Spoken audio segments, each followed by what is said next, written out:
Hi guys, आप लोग कैसे हैं? मैं मोहम्मद मिकाइल अंसारी और आप लोगों का मेरे इस यूट्यूब चैनल स्टडी मित्र मिकाइल में वेलकम है। दोस्तों, अभी हम लोग ग्रामर में वॉइस पढ़ रहे हैं और आज वॉइस का लास्ट वीडियो होगा जिसमें कोई कंसेप्ट नहीं सीखेंगे।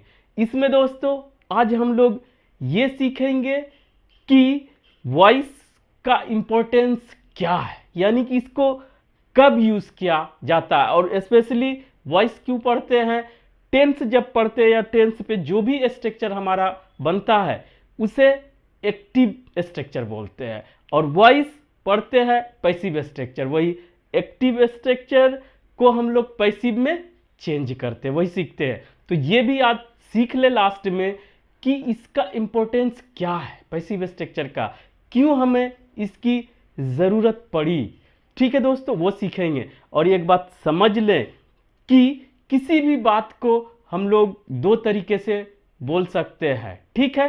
उसी में से एक एक्टिव जो हमेशा टेंस में पढ़ते हैं, दूसरा पैसिव। ठीक है दोस्तों, तो आइए देखते हैं कि पैसिव की ज़रूरत क्यों पड़ी और इससे क्या हमारा फ़ायदा है या हमारे इंग्लिश लैंग्वेज में इससे कितना इम्प्रूवमेंट हुआ या अपने गाय बगाई इसको हम लोग हमेशा यूज करते हैं। हर चीज एक्टिव में बोलना पॉसिबल नहीं है, ठीक है, इसीलिए पैसिव में बोला जाता है। आइए दोस्तों, जैसा कि आज टॉपिक है लास्ट हमारा, इंपॉर्टेंस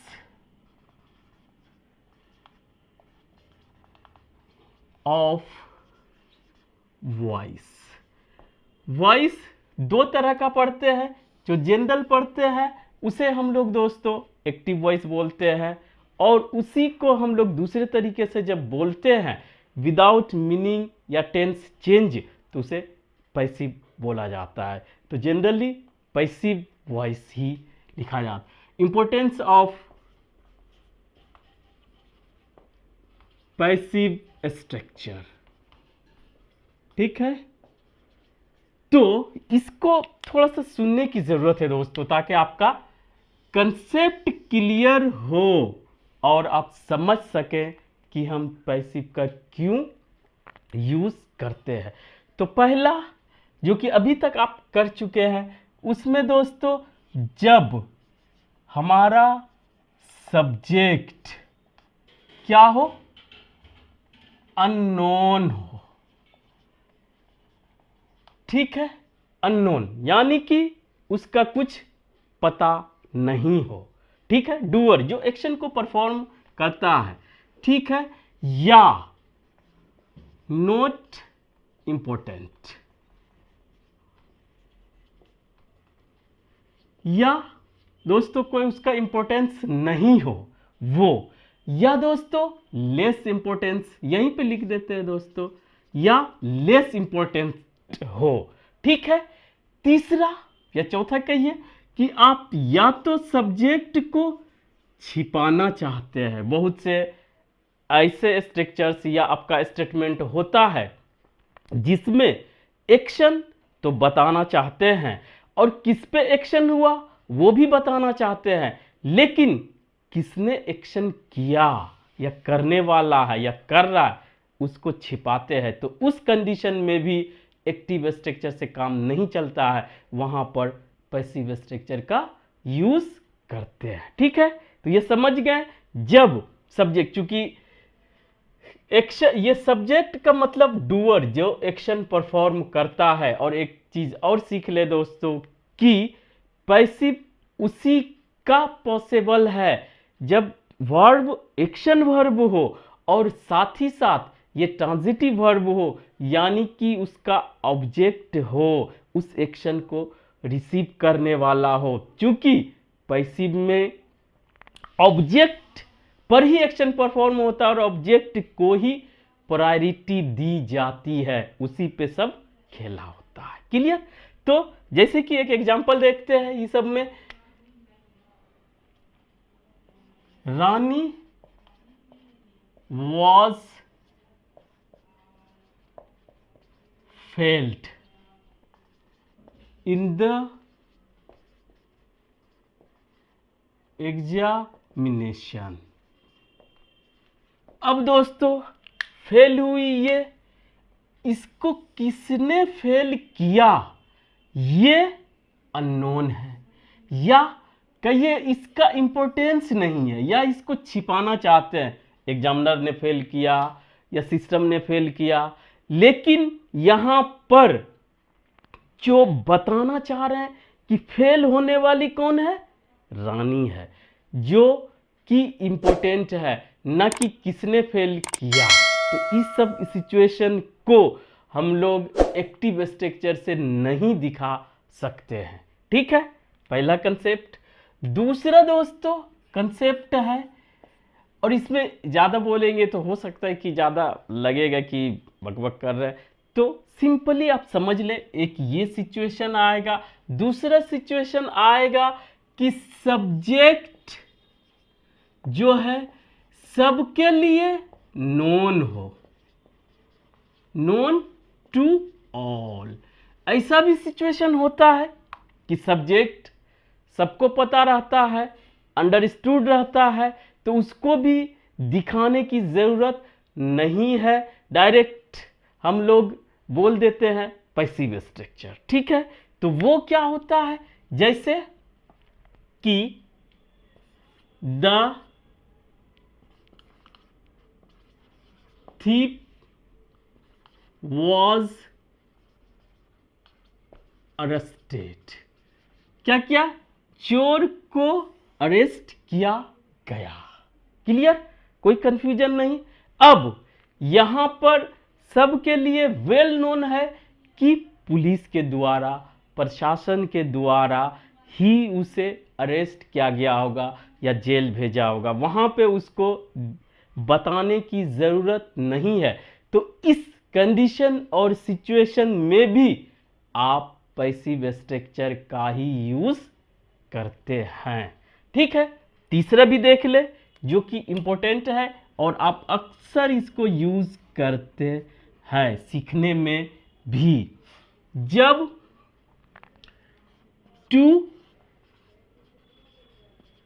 एम्फेसाइज ऑब्जेक्ट। ठीक है दोस्तों, ऑब्जेक्ट को आप जोरदार बनाने के लिए या जोर देने के लिए जब आप कोई स्टेटमेंट बोलते हैं तो वहां पर भी पैसिव स्ट्रक्चर का यूज करते हैं। इसको अच्छा से समझे, क्योंकि जब भी आप सीखने के लिए पढ़ते हैं तो इसी तरह का स्ट्रक्चर हम लोग यूज करते हैं। ठीक है, वो क्या है देखते हैं कि आप ऑब्जेक्ट को एम्फेसाइज करने के लिए दोनों तरीका से बोल सकते हैं, दोनों सही है। ठीक है, पहले एग्जांपल से समझते हैं। Rahul killed the dog. इसका सिंपल है, ये एक्टिव स्ट्रक्चर लिख देते हैं दोस्तों। एक्टिव स्ट्रक्चर क्यों हुआ कि इसमें सब्जेक्ट या डूअर या एक्शन को परफॉर्म करने वाला एक्टिव रहता है। ठीक है, कैसे, राहुल ने किया एक एक्शन परफॉर्म किया, मारने का, जान से मारने का, मार दिया किसको, द डॉग। सब्जेक्ट भी है, वर्ब भी है, एक्शन वर्ब, और इसका ऑब्जेक्ट भी है, कोई कंफ्यूजन नहीं है। और ये एक्टिव स्ट्रक्चर हुआ क्यों कि डूअर खुद सब्जेक्ट है और एक्शन को परफॉर्म कर रहा है, तो यहां पर कोई कंफ्यूजन नहीं है। और हर एक्टिव स्ट्रक्चर का पैसिव पॉसिबल नहीं है, ये भी जानते हो। एक चीज और जान ले कि ये पूरा वीडियो आप सुनेंगे तो बहुत कुछ सीखेंगे दोस्तों, बस आपको पेशेंस चाहिए। कि जब हम लोग किसी स्ट्रक्चर को एक्टिव से पैसिव में चेंज करते हैं या बोलते हैं तो वहां पर उसका मीनिंग चेंज नहीं होता है, टेंस या टाइम चेंज नहीं होता है, और ओरिएंटेशन चेंज हो जाता है कि यहां पर हम लोग स्ट्रेस या एम्फेसाइज कर रहे हैं Rahul killed the dog, Rahul ने कुत्ते को मारा।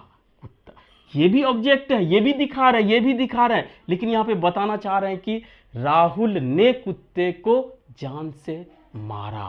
ठीक है, लेकिन अगर आप दूसरे तरह से बनाते हैं तो वहां पर आपको पैसिव इसका चेंज कीजिए, अगर आप जानते हैं ठीक है, नहीं भी जानते हैं तो ये एक बार बता देने से नहीं, इसको सब्जेक्ट ऑब्जेक्ट को हम लोग सब्जेक्ट बनाते हैं, द डॉग, और ये पास्ट इंडेफिनिट टेंस है तो इसके वजह से यहाँ पर वॉज आया और ये थर्ड फॉर्म ही रहेगा। यहाँ पर ये V2 है और ये V3 हो गया। ठीक है, ये सब नियम में पढ़ चुके हैं। द डॉग वॉज किल्ड, कुत्ता मारा गया। यहाँ पर किसको एम्फेसाइज कर रहे हैं? जो ऑब्जेक्ट है जिस पे एक्शन परफॉर्म हुआ उसको मारा गया। लेकिन ये भी बात सच है कि किसके द्वारा मारा गया उसका भी रहना जरूरी है, नहीं तो न तो ये अननोन के कैटेगरी में आया और ना ही नोन के कैटेगरी में, क्योंकि मारने वाला कोई एक है, अगर नहीं बताएंगे तो वो मीनिंग क्लियर नहीं होगा। लेकिन दोनों रहता है, सब्जेक्ट भी ऑब्जेक्ट भी। जब सब्जेक्ट को एम्फेसाइज कर रहे हैं तो एक्टिव स्ट्रक्चर, जब आपको ऑब्जेक्ट को एम्फेसाइज करना है तो पैसिव स्ट्रक्चर। ये हमारा कंसेप्ट था, आप भी इसे सीख लें। और लास्ट में दोस्तों बाय लगा के सब्जेक्ट को देते हैं, ठीक है, बाय राहुल। तो ये क्या हुआ हमारा पैसिव। तो अब आप कंसेप्ट समझ गए होंगे कि जब सब्जेक्ट को एम्फेसाइज करना है तो एक्टिव स्ट्रक्चर, जब ऑब्जेक्ट को एम्फेसाइज करना है तो पैसिव स्ट्रक्चर, और दोनों कंडीशन में दोनों रहेगा। नहीं तो ये हटा देंगे तो वेल नोन ना इसमें आएगा अननोन में, ना नोन में आएगा। रहना दोनों का जरूरी है, तभी मीनिंग क्लियर होगा। लेकिन ये है कि आप किसको एम्फेसाइज करना चाहते हैं। तो दोस्तों आज बस इतना ही। अगर यह वीडियो आपको अच्छा लगा और आप इससे कुछ सीखे हो, प्लीज़ इसे लाइक करें, सब्सक्राइब करें, अपने दोस्तों रिलेटिव्स या जो भी नीडी हो उसे शेयर जरूर करें दोस्तों। और अब हम अगले क्लास से नरेशन पढ़ेंगे। तो दोस्तों आज बस इतना ही। Thank you for watching, have a nice day.